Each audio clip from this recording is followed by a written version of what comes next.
ነፃነታችን ለታወጀባት ወዕዳ ደብዳቤያችን ለተባ የተራቀባት የሥላሴ አንድነት ሦስትነት የተገለጸባት የማይታየው አምላክ በሚታይ ሥጋ የተገለጸባት የማይወሰነው አምላክ በሚወሰን ሥጋ ተገልጾ የተገለጸባት ለሰው ልጆች ድነት የተደረገባት ታላቅ ዕለት ነችና እስቲ እግዚአብሔርን አመስግኑ። ይህ ሁሉ ለእኛ ነው።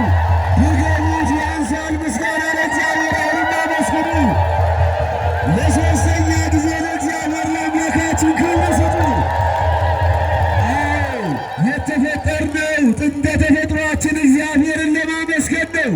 ስለዚህ እግዚአብሔርን የምናመሰግነው ስለፈቀደልን አምላካችን እግዚአብሔር ስሙ ለዘላለም የተመሰገነ ይሁን። ዛሬ እንደዚህ እንዳማረብን እንደተዋለብንና እንደተሰባሰብ በሰላም ሰዓታችንና መርሃ ግብራችንን ጠብቀን በሰላም በዓላችንን ማክበር እንደቻለ ሁሉ ነገም ጠዋት በጢጣ ደብረ ሲና ቅዱስ ሚካኤል ተገኝተን እስከ 6-7 ሰዓት ድረስ ታቦተ ሕጉን አስገብተን የበረታነው ደሴ የሚገኘው ቅዱስ ሚካኤልን ከሰዓት ከፒያሳ ጀምሮ እናስገባለን። ያልበረታነው ደግሞ በየቤታችን እናርፋለን።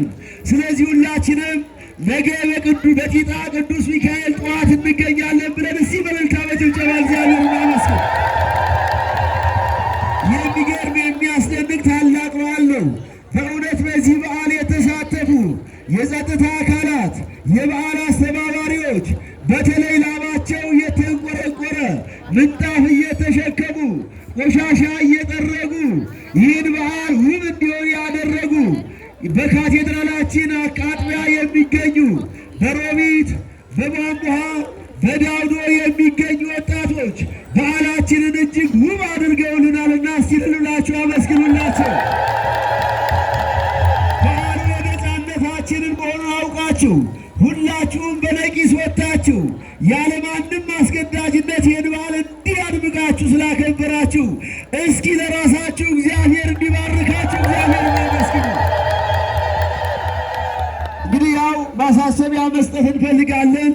ታቦት ሕፃናት የያዙ እናቶች፣ አረጋውያን አባቶች ድካም ስለሚሰማቸው ምንጊዜም ከፊት ቀደም ብለው አረፍ ብለው ታቦተ ሕጉን ይጠብቃሉ።